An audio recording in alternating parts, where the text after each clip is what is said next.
And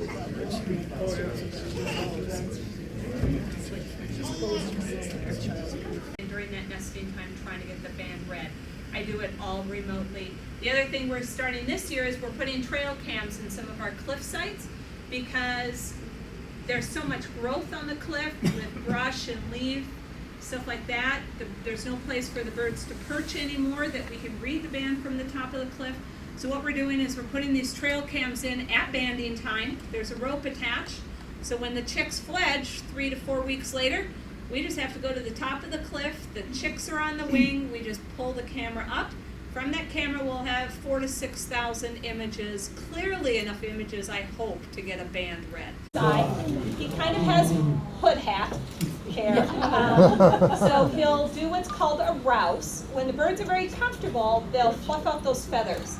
And it's something that they're not going to do if they're stressed or nervous, because they can't be on alert and fly away while they're doing a rouse. So one of the things we like to see with a bird that's in training is a bird that will eat in front of people or eat in front of us and do what's called the rouse, because it means they're relaxed. It's a comfort thing.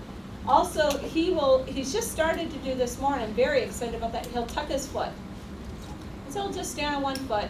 And again, if he's doing that, he can't be on alert to escape danger. He can't do both at one time. Peregrines have a beautiful orangey, peachy bib area, the females, and the males are kind of a creamy white. We have colors all across the board, and we have sizes all across the board. Peel's peregrines are monsters. They are nasty, they're tenacious, they hunt waterfowl. You have to be nasty. You don't migrate. That is your only food source. So I think the bird that whacked me, gave me the concussion, she's a Peel's. She has the attitude of Peel's.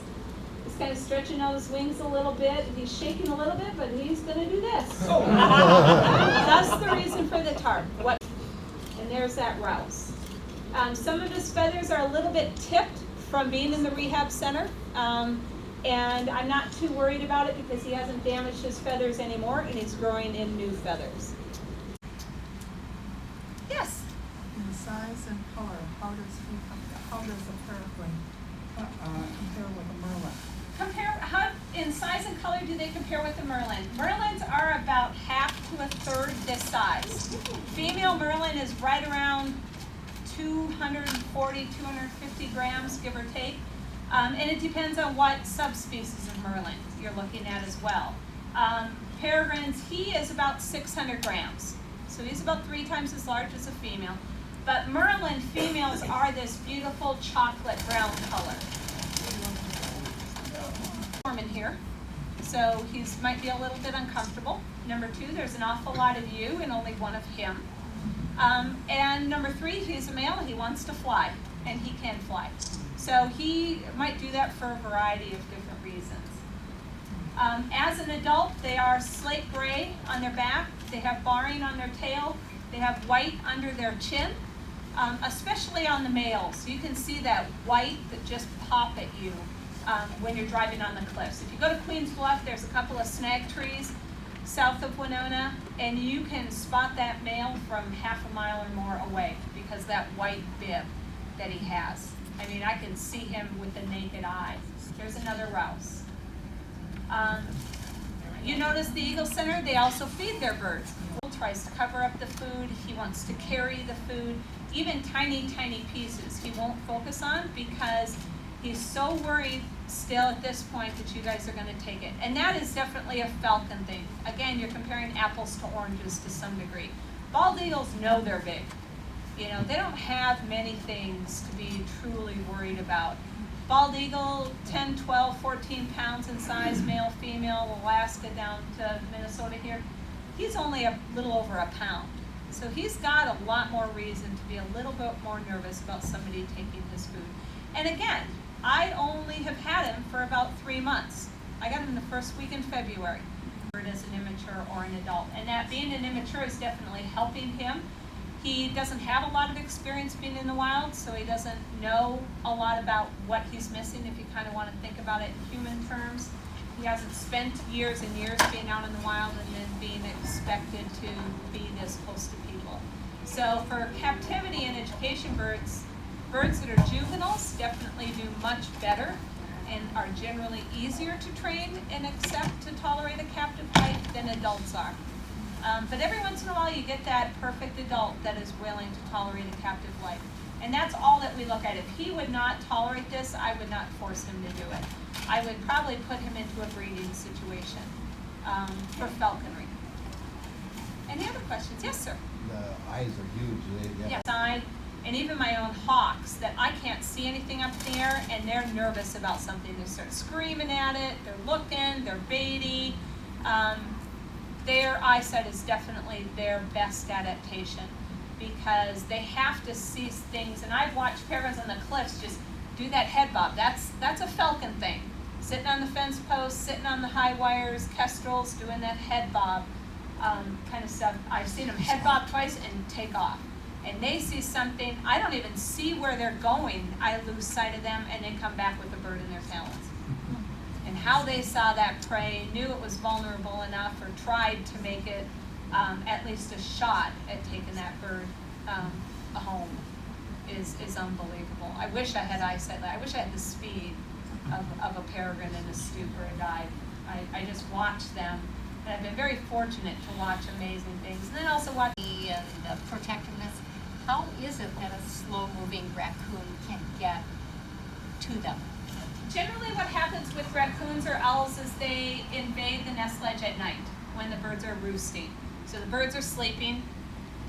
Hearing is not their best adaptation. It's definitely eyesight. So when they're brooding those chicks, it's definitely when we have adults that get killed by raccoons or owls. And we see the remains. We've had it at John Latch several times at both Hope and Charity, where we just find parts. And it's generally always at nighttime, because that's when raccoons and owls are at their best. They can sneak up on it, they have unbelievable night vision, all the things that go along with that. Is that question over here? Yes? The pointed primary feathers and pointed tail feathers, is that to reduce drag, I suppose, turbulence? Well, I guess I don't understand enough about the aerodynamics of a plane versus, the birds, but they definitely have used falcons as a model. So it must be lift, and it's got to be some drag and your resistance and everything about it. And they're not a very heavy-bodied bird either, compared to like a bald eagle.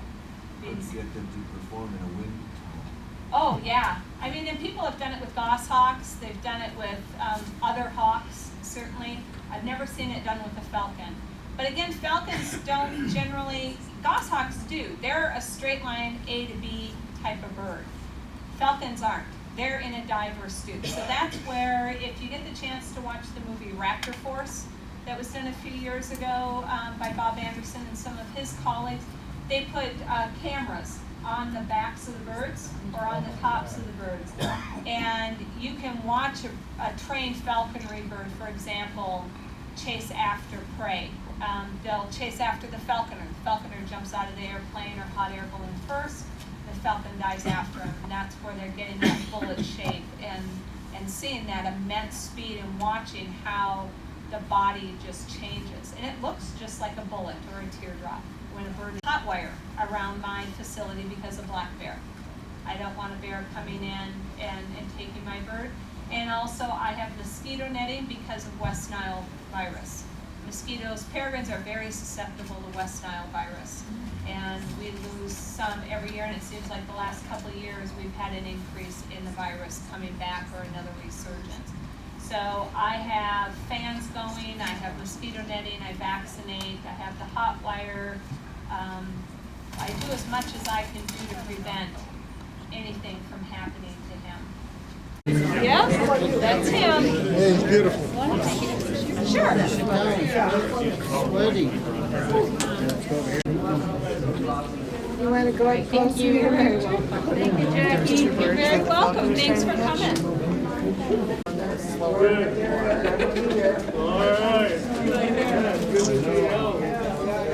It's a little warm. warm in here for him. So he's also going to hold his wings out to stay cool. My daughter came up.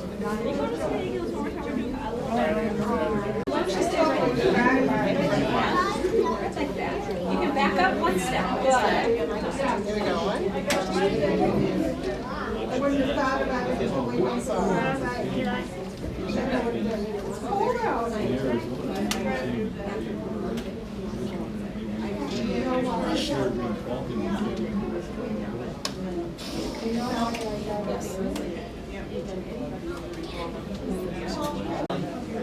Did you like the bird? Yeah? I think he's kind of cool. Kind of partial to him. He's a peregrine, but very good that you knew what a leopard is. It's okay. It's okay. He'll be really quiet. This is a little male. And I know he's a boy because he's small. He's only about 1.5 pounds, 1.33 pounds. And, well, he doesn't like to be pet. We have all this junk on our fingers, like soap and hand lotion. And if we were going to pet him, all that stuff would get on those feathers. And it would make his feathers really dirty, and then he couldn't fly. And plus, he's a wild animal. And we're not. We're people. We're kind of an animal. But we're just kind of a different animal. And so he's much more comfortable with you just being where you are and him being up here. Okay? How big would his mate be? A male is 1/3 smaller than the females in the raptor world. But that word tiercel, it depends on how diligent you want to be. Some falconers will only call a male peregrine a tiercel. Other raptor biologists will call any male raptor a tiercel or a male. But generally, if you see the word tiercel, it means the male of a bird of prey. That Indiana bird, we've had a few reports of some birds that, because they're banded, we know where they end up if they're spotted by somebody and photographed, and then they contact the banding lab and let us know. So some of our birds we know have been down in Texas at Padre Island recaptured as part of other research programs. The Indiana bird was photographed in Costa Rica over the winter. Does boxes and chimneys and bridges and wild cliffs, does that matter in the migratory No, thing? because they're not nesting. So Oh. they're just going to go any place where there's food available Uh-huh. that they choose to migrate in the first place. Uh-huh. And weather has nothing to do with migration. Birds either migrate or they don't, from what we see. So in real easy warm winters, you think, well, why would you migrate? But our birds still migrate, certain individuals on our territory. But when you migrate, you run the risk of losing your territory to somebody that doesn't migrate or somebody that makes it back to the scene faster. And that's generally where we see a lot of our territorial battles. Downtown Minneapolis, the unbanded female at Multifoods, she migrates.